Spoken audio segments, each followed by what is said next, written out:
I talk about generosity, I'm not necessarily talking about financial generosity. I'm talking about relationships and time and attention. The time and attention we give to other people matters. I was staying in a 5-star hotel, feeling very privileged, in north of New York a few years ago, and I came out of breakfast, I came back into my room, and there was a lady cleaning the room, and she's from the Dominican Republic. She spoke Spanish, and for me, I actually I fancy myself as a bit of a linguist, and I was having a conversation with her in my pidgin Spanish, and I explained to her that I had a Peruvian assistant. I love going on holidays to Spanish-speaking countries, and I'm always practicing the language, and that was the extent of my conversation. And then what happened was something amazing, because I went to the office and I came back that evening, and I was blown away by what I found. At the bottom of the bed there were 3 things. There was a note which said, "Thank you so much for taking the time to speak with me this morning. I hope you have a lovely holiday." And she gave me a Peruvian guidebook, which was amazing. "I hope you enjoy your holiday in Peru."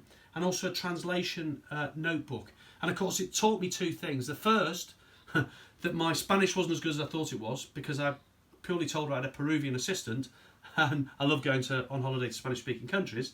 So I hadn't done very well on the actual the art of speaking Spanish, but also it was very incredibly humbling.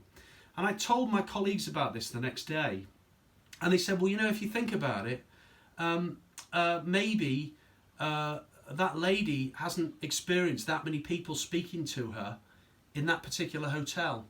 And it made me think about some of the messages I've had over the years when I've left organisations, and people have made comments like, you always took time to speak with us. There was one was us admin folks, and somebody else said, it was, we deal with IT. It's not often that a director knows the folks who are working in the team so well.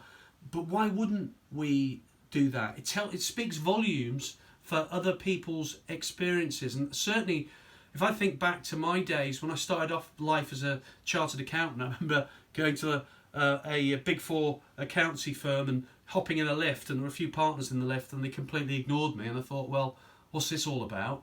And then I remember, a few years later, if you're in the same lift and you've got a little bit of a level of seniority, well, just think about that experience. And I think the more we think along the lines of status, the more it can potentially catch us out if we're not careful. We're all on this planet trying to find a way through, and we're only going to find fans and volunteers if we actually engage the rest of us that are on this planet on the same emotional level. It doesn't matter what anybody's role is.